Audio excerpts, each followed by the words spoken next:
Nous avons déjà toutes et tous entendu parler d'histoires de fantômes ou d'événements s'y rapportant.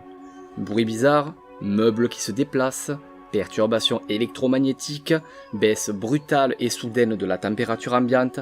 Il est souvent relaté qu'un individu ayant trouvé la mort de façon soudaine et brutale ne trouverait pas le repos.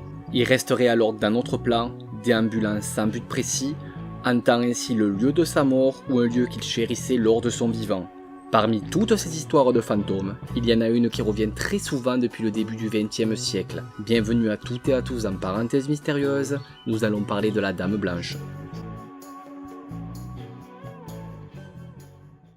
Avant de rentrer dans le vif du sujet, il est essentiel de préciser que Dame Blanche est un terme générique. Entendez par là qu'on l'utilise pour parler de phénomènes paranormaux différents, mais qui possèdent tout de même quelques points communs. Le plus évident étant bien entendu les caractéristiques physiques de la créature. On parle d'une femme toute vêtue de blanc, possédant de longs cheveux relâchés, blancs également, ainsi qu'un visage très pâle. Les Dames Blanches ont aussi un lien très étroit avec la mort. On peut ainsi diviser les Dames Blanches en deux types d'entités. Il y a tout d'abord les Dames Blanches assimilables à des fées. Pour en connaître l'origine, il faut se pencher sur certains contes du Moyen-Âge, notamment sur celui de la fée Mélusine. Mélusine est la fille du roi Élinas d'Albanie et de la fée Précine. Petite précision, quand je parle d'Albanie, je ne parle pas du pays en question, mais de l'ancien nom gaélique de l'Écosse. Suite à un parricide, Mélusine fut maudite par sa mère qui lui énonça « Tous les samedis, tu seras serpente du nombril au bas du corps. Mais si tu trouves un homme qui veuille bien te prendre pour épouse et promette de ne jamais te voir le samedi, tu suivras le cours normal de ta vie. Toutefois, si ton mari vient à percer ton secret, tu seras condamné à retourner au tourment jusqu'au jugement dernier. » Quelques années plus tard, Mélusine rencontra Raymondin, neveu du comte de Poitiers. Raymondin demande alors Mélusine en mariage, qui accepte à la seule condition de ne jamais chercher à la voir le samedi. En contrepartie, Mélusine procura à Raymondin la richesse et lui donna une importante descendance. De plus, Mélusine aurait bâti miraculeusement certains lieux de la ville, dont le château de Lusignan, dont Raymondin fut le tout premier roi. La promesse fut tenue pendant un certain temps. Mais un jour, attisé par la jalousie de son propre frère qui lui indiqua que Mélusine le trompait tous les samedis, Raymondin craqua. Il fit un trou dans la porte de la salle de bain et aperçut le corps à moitié serpent de sa femme. Se sentant trahi, la jeune femme se défenestra et prit la fuite. Il se dit par la suite qu'elle apparaissait à chaque fois qu'un membre de la lignée des Lusignans allait s'éteindre. Elle se manifestait alors par un hurlement lugubre.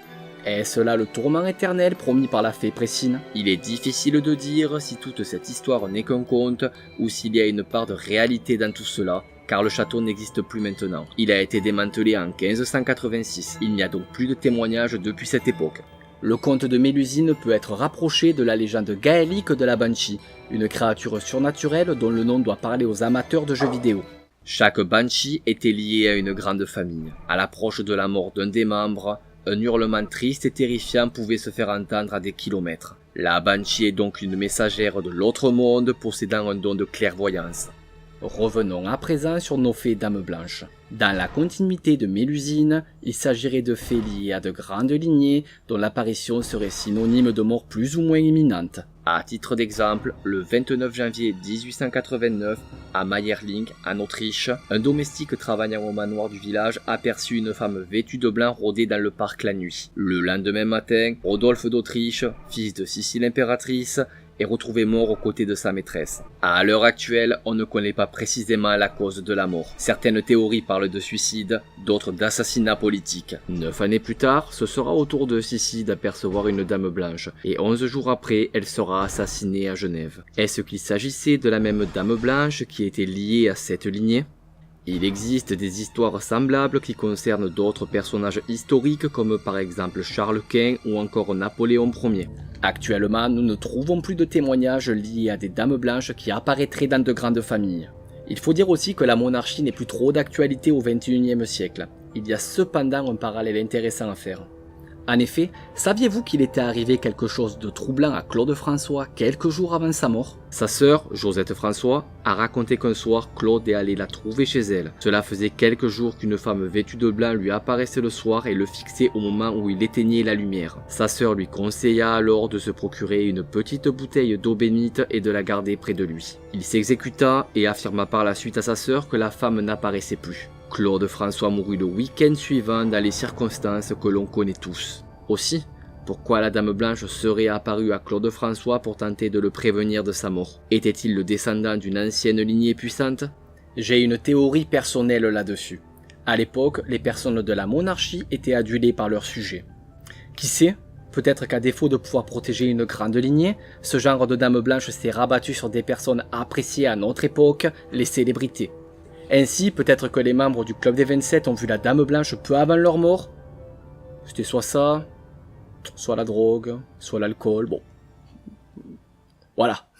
Ensuite, nous pouvons trouver les Dames Blanches qui hantent un lieu précis. Nous pouvons donc parler de fantômes. Ainsi, certains châteaux sont réputés être hantés. C'est par exemple le cas du château de Puylaurens dans l'Aude, ou encore du château de Puymartin en Dordogne, et il en existerait encore bien d'autres. Pour illustrer tout cela, parlons rapidement de la Dame Blanche du château de Puylaurens. Le folklore local indique qu'il s'agirait de l'esprit de Blanche de Bourbon, la nièce de Philippe V de Valois.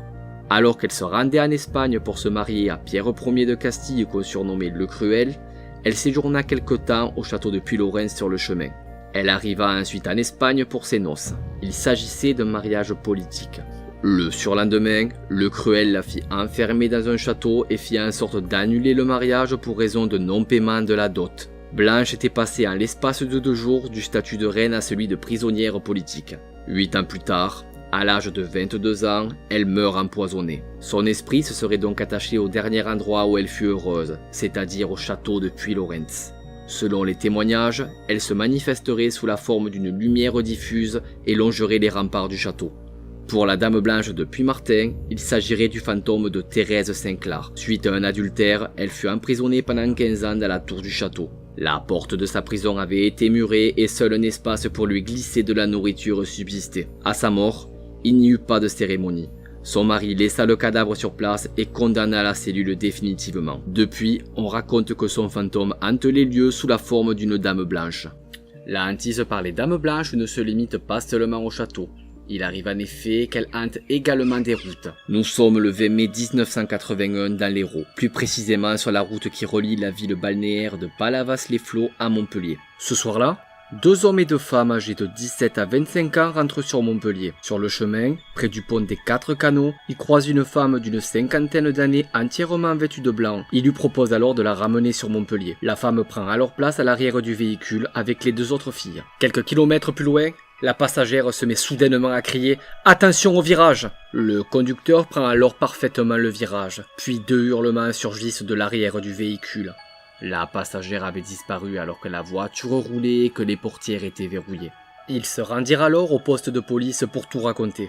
Là-bas, ils subirent bien évidemment des tests liés à l'alcoolémie et aux drogues, mais rien à signaler. Encore aujourd'hui, ce mystère persiste à Montpellier et ses environs. Autre variante de l'autostoppeuse, dans l'Isère en 1977.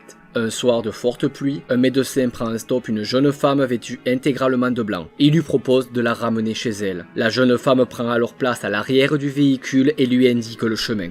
Une fois devant la maison de la jeune femme, cette dernière sort du véhicule avec le parapluie du médecin et lui indique qu'elle lui ramènera une fois qu'elle sera changée. Le temps passe et la jeune femme ne revient pas. Le médecin décide alors d'aller sonner à la porte. Un couple ouvre la porte. Le médecin raconte alors toute l'histoire et demande à voir la jeune femme. L'homme et la femme affirment alors que la jeune femme de la description correspond bien à leur fille. Hélas, cette dernière est décédée il y a plusieurs années dans un accident de voiture. Les Dames Blanches autostoppeuses sont un phénomène assez récent, les premiers témoignages datant du siècle dernier.